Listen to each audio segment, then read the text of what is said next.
going on, hockey fans? Peter from YHH here. Welcome to the USHL Fall Classic here in beautiful... Are we still in Cranberry Township, Mark? I believe we are. Yeah. Okay. Do you think there are any other berry townships lurking around here? I'm sure there's a ton of them. A blueberry township, a raspberry township? It's all fruit. Now, why don't you introduce yourself? You are my first interview subject of the week. Marc Fritsche, I'm the general manager of the Omaha Lancers, the new Omaha Lancers. Obviously, culture is a big part of our focus and making sure that we're getting not only the best kids, but the right kids. Best kids and the right kids. I like the sound of that. But before we get into Omaha and rebounding from last season, let's go back to your childhood growing up in Parma, Ohio, football country. But you told me off camera that there are actually a few NHL players that have come from Parma, Ohio. Yeah, there's three and a couple in the surrounding areas. Obviously, my cousin Dan Fritsche is from Parma, Ohio, 85 birth year. Alex Nedeljkovic, who is in 96, and then Brian Holzinger, who was a Hobie Baker winner at Bowling Green, was from Parma, Ohio. So There's three guys that, and then you have the outliers like outside of Cleveland, just that area, like the Harkins brothers and a few others. But there's a lot of NHL. I mean, there's a lot of hockey history in Parma, like Omaha. I mean, Omaha's a huge hockey place. Is Ohio underrated, and has it always been underrated when it comes to producing hockey players? I think it's underrated because it's not one of the 3 M's. I mean, it's not Minnesota, Michigan, or Massachusetts. But hockey is a part of life. I mean, growing up, we had a hockey store. My uncle had a hockey store in Parma, and that was where people from Youngstown, people from Toledo, came to pick up their hockey equipment if they didn't have to go to Canada. So, I mean, I think it's underrated, but not a hotbed per se. But it's a great place. I mean, high school hockey is big there.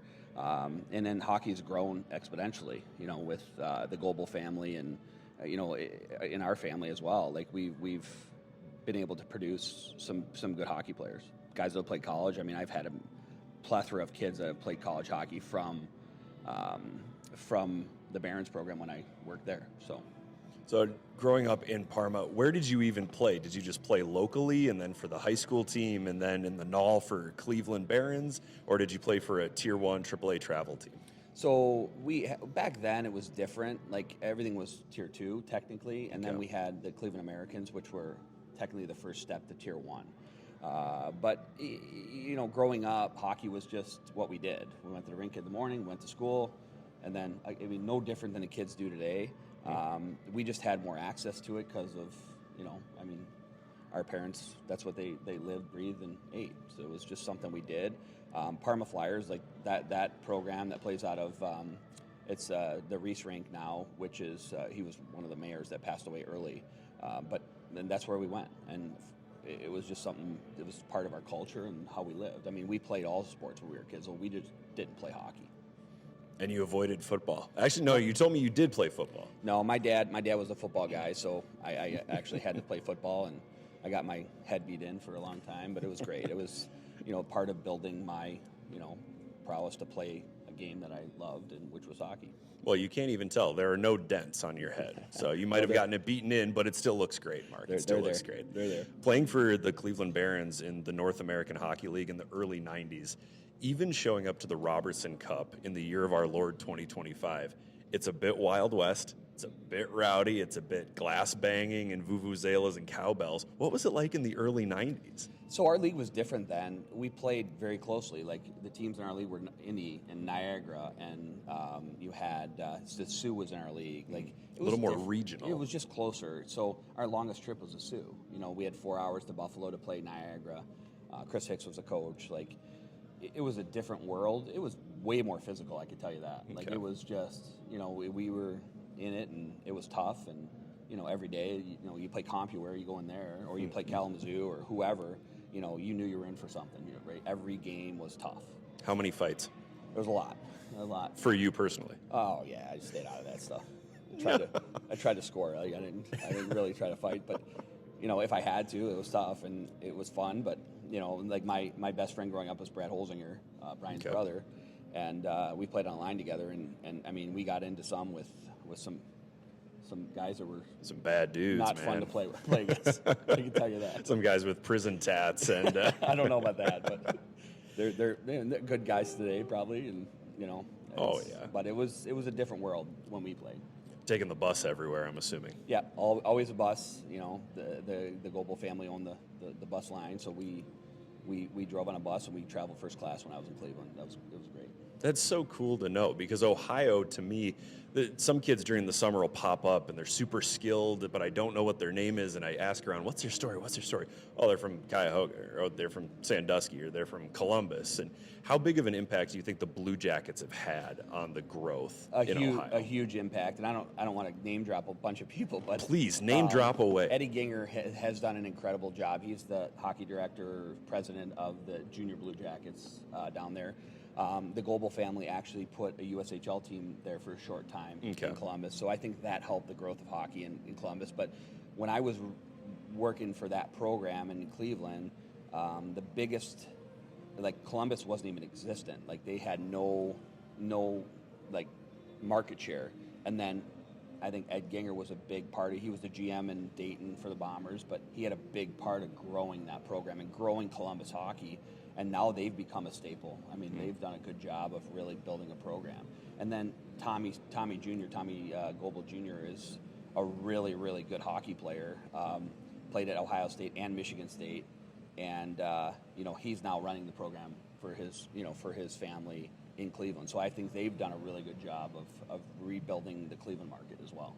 So in the mid-'90s, when it was decided that Columbus would get the pro team in Ohio, was there any animosity from the bigger cities like Cincinnati and Cleveland saying, hey, we have double the people, why aren't we getting an NHL franchise? Or was it pretty much cut and dry, this is going to Columbus? Yeah, I think Columbus is a good market. Doug McLean was, I think, the first GM.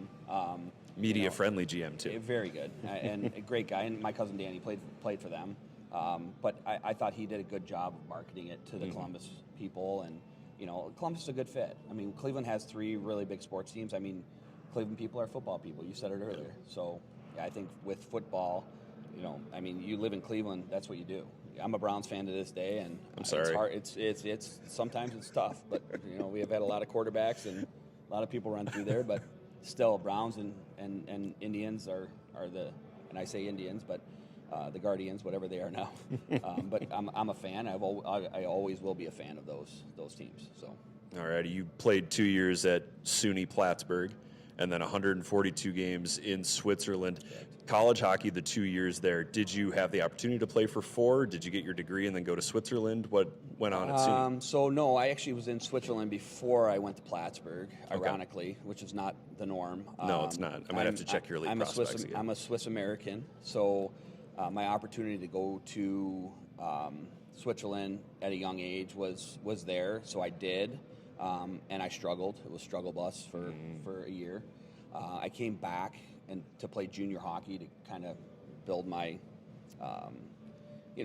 just try to just play. The biggest thing was just to play, which is important for these kids nowadays. Like when you're not ready for a level, you need to learn to play. Yeah. Play hockey, be on the ice for important times. So I went to Salisbury to Valleyfield, which was a Tier 2 team in Quebec. My agent sent me. I played about 4 games, and then, Bob Emery approached me from Plattsburgh. I just saw Steve Moffat, who's the head coach now, last night, ironically. Fun. I played with who I played with there. And Emmer's like, hey, if you, if I can figure this out, would you come to Plattsburgh? And I said, sure. So I did. We played in the national championship that year, lost to Middlebury. It was a great experience. I told Moff last night, I wish I would have stayed there longer. I wish I would have stayed and, but I had an opportunity to go back to Switzerland, which I did. This is before I'm even 20 years old. Yeah. This is all happened pretty quick. But, it was a great opportunity to go and play D3. And people don't realize how good Division III hockey is. They have no idea how insane good D3 is. How good the SUNYAC is. And even Oswego back then, we would beat them, handily. Now they're, winning championships and having good coaches. And coaching is the key to all this. Like, I think the better the coaches get, the better hockey gets. And, but I love my experience. And then I went back to Switzerland for another few years, had a health issue and had to stop playing.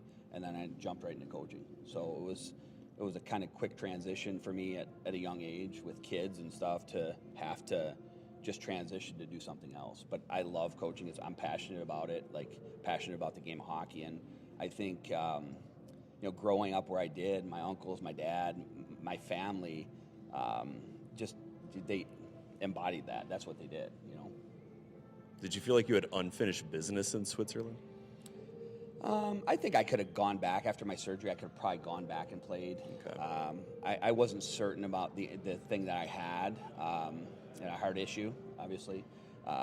So I wasn't sure if I could do that, but it was more of a mental thing than a physical thing, I think, at the end. But I don't, because I think my job is to make sure that I'm a mentor for our players and USA Hockey and the mission that we have to grow this game and make sure it's better, and it's no different than what I do in Arizona.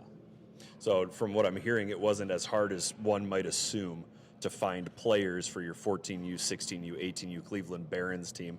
But when you started coaching in the Barons program, how did you go about finding players? And Tier 1 hockey rosters change every year, so there's a lot of room for turnover. Ironically, I started coaching in 2000-2001 season, so it wasn't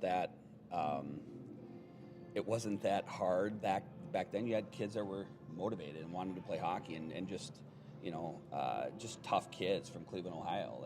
And then obviously when we really started to have success, we branched out. We got kids from Erie, PA, and kids from Columbus, and kids from even Toledo and Michigan.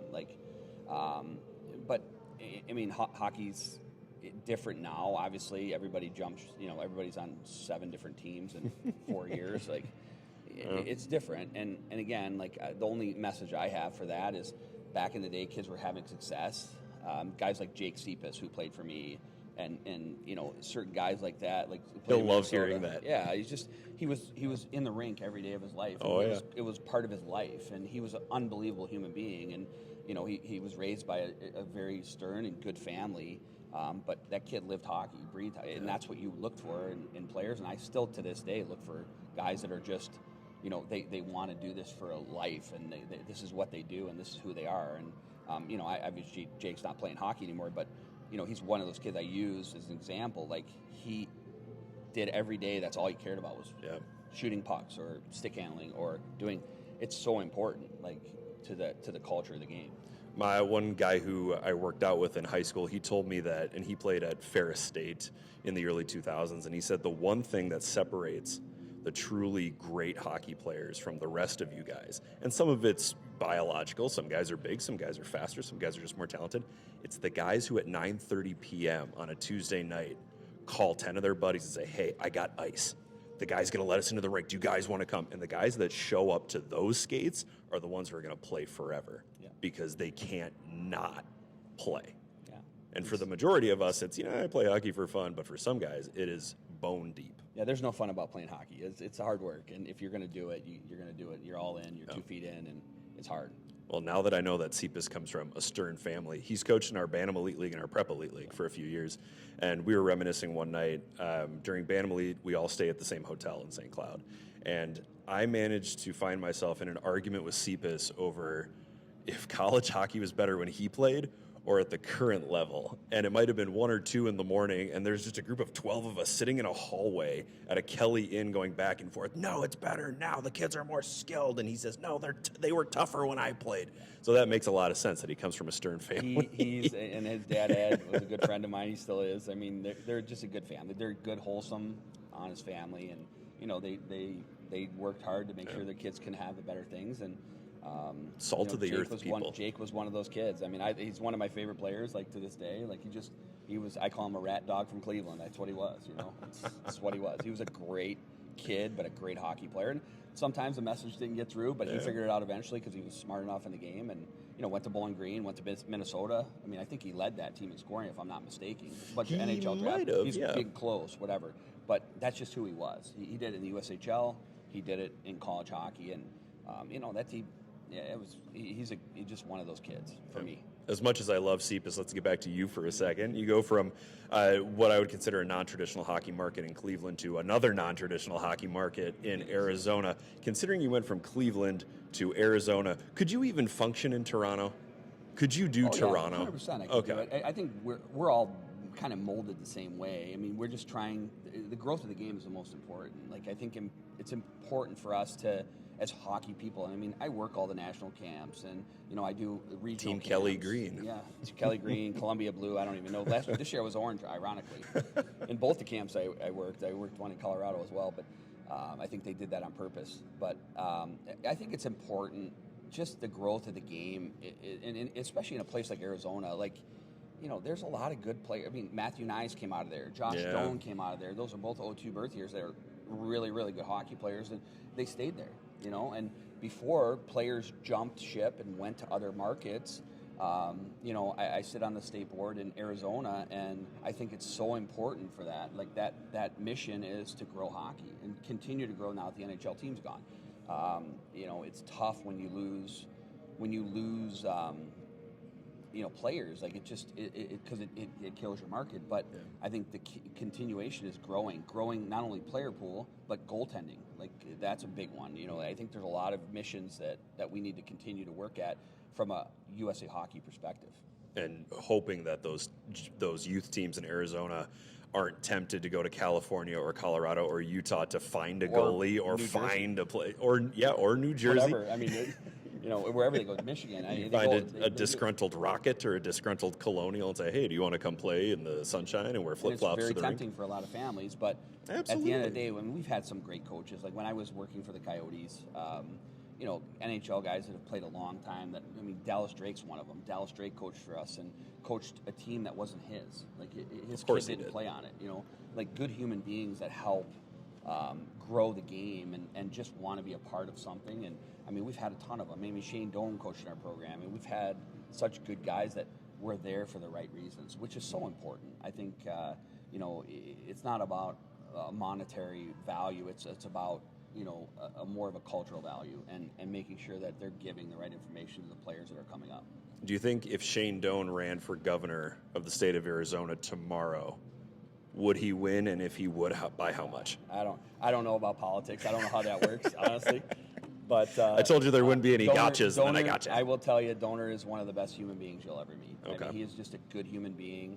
I don't know him as well as a lot of people do, but he always had time for people. And that's the one thing as a hockey person I think is important. Like, we always have time for human beings and doing the right things and making sure that we're doing this for the goodness of the game and not just for our own selfishness, if you will. For your own hockey resume, as it were. Yeah. Now in Omaha, bit of a rough season last year. We don't have to go through those numbers. But what made this job attractive to you to take over a program like the Lancers? Just good people. I think our ownership group has shown that they're going to do what's best for our players. Our players are, the forefront of what we. Yep, right there. And our players are the forefront of what we do. Why do we do this? We do it for the right reasons. We want to make sure that we're developing and making sure that our players are getting everything they can to make sure that they're. So that's the first reason. The second reason is I love growing. I love being better. And I had young kids when I got divorced early when I was done playing. And I had young kids, so I was never had the time to do something like this. It's a lot of time and a lot of effort and a lot of. So just having good people around you and making sure that these young men are doing everything they can to be the best freshmen when they get to school. That's the goal, and that's what our organization's focus is. Mm-hmm. So, there's a lot of reasons, obviously, but I just love it. I love the day-to-day. I didn't think it was as much work as it is. You didn't think you'd be in the lobby of a hotel on the phone? No, that and all morning. You think you'd be more player-centered or player-oriented, but there's a lot more that goes on behind the scenes, and but it's enjoyable. And and when it stops being enjoyable, that's when I'll fold it in and go sell cars or something. I don't know. I was going to say, you'll go sell cars in Parma, Ohio. Sell a few Buick Enclaves or something. I'll stay in Arizona, but the weather's way better. Last year, after everything that went on, and people can Google it if they really want to, being able to hire someone like Ron Fogarty, who comes to you with 10 years of experience at Princeton and professional experience at all levels, I don't want to say fortunate, because obviously he took the job for a reason, but you guys kind of lucked out with a coach here. Ron, I've known him for a long time, since his days back in Colgate, Bowling Green, wherever he was coaching. And Adrian, he's a builder. He's a guy that builds something. That's what he does. culturally, he's the best human being for our players. Like, he's an unbelievable human being, dialed in, knows the game extremely well. He does such a good job of just connecting. I mean, we talk about it all the time. Like, we have good players, but we're young. How do you retain these players? It's relationships, and Ron is a relationship person. Like, that's what he does. Our ownership they did a good job hiring that guy, because he is a good friend, but he's also, someone he's a mentor of mine. He's a couple years older than me, but I think he's an unbelievable human being, and he does the right things for the right reasons, and that's what we need to rebuild what we went through. And I don't think there's a day that goes by that I'm not thankful for having a guy like Ron Fogarty. He's just incredible. Our players love him. The community loves him. He's been there a short time, and they love him. It's a cool thing, and I think it's a cool story once we start, uptrending and get where we want to go. Yeah. You used two words there that I want to touch on: rebuild and community. I know that there's a community oversight committee, but there's a community committee. How do the Lancers show up in Omaha for the community, not just in hockey, but for the city itself? I think it's a part of the community. I mean, the Lancers have forever. I think we have 7 Clark Cubs. Is that correct? Second most all time. Yeah. Is it second? Yeah, right behind Waterloo. I think Waterloo's got we were first. You sure? Do you need me to fix your Wikipedia page? Please. So either way, like, we've had a lot of success in Omaha, and I say we, not me, but we. And I have a lot of friends that have played in Omaha that say, hey, I played in Omaha, I did that. Yeah. That are huge parts of the history of the game in Omaha. But it's a great city, and I don't know. I just think that there's so much more to do there, because our facilities are top notch. Our players get treated very well. Like, we do all the right things to make sure. Now it's just putting it on the ice and making sure that we continue to move forward. All right, now here comes the fun stuff, and maybe we'll whisper because the players are right there. Who are some of the players on the Lancer roster that we should keep an eye out? And if I were a college coach, who should I? Well, we got a lot of uncommitted guys, so but we're going to be young. We're going to be young because that's how you rebuild. You got to get players experience, and I think the most important thing is giving kids opportunities to fail, to make those mistakes, to get better. Right, and that's one of the things that Coach Fogarty's really good at. I won't single any particular players out, but I think our group is built for a certain reason. They're built to grow and to get better. We have veterans that have been here that understand what Omaha is, and then we have young guys that are going to grow into the community in Omaha, and that's so important for not only our coaching staff, but our ownership and myself. Like, making sure that they're a part of, everybody says I live in Phoenix, but I spend a lot of time in Omaha, and I scout a lot too. So, but it's important that the players that we have are the right players, and it's a culture thing. It's not a we want the right kids, the right human beings before the hockey, and I think everything will take care of itself. All right, here's the $1 million question, Mark. What is your biggest dream for this season and next season for the Omaha Lancers? Everything's in growth. I don't really have a dream. I have more of a plan. I think the plan is to make sure that we develop and retain the players we have, and make sure that we grow in the game of hockey and grow in the community. That's the dream. Obviously, success comes with W's, which is important. People say winning's not important. Yes, it is. Why keep score? Yeah, it's very important. But I think winning is a byproduct of Coach Fogarty. Us doing the right things for our players, developing, making sure they're in the weight room, they're working out, they're taken care of physically. If anything happens, just making sure that everything in Omaha is done the right way. And I think we're on that path, and we're doing that, and that's the most important thing, because I think the kids that we have will get better with that. They'll improve every day, and that's the goal. And Ron's one of those people, and I talk about our coaching staff. We got another guy that played at UNO, Christian Graham. Like, our team, they live and die by what he says and what he talks about. And having that connection with the players, I think, gives us that success. So it's a plan more than a dream. I don't think dreaming is very good, because I don't have time to sleep to dream. But you just make sure. It's funny, but it's true.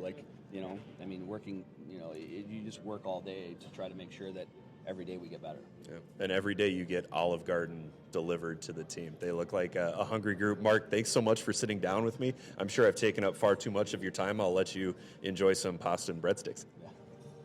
That's not good for me, so I appreciate it. Thank you.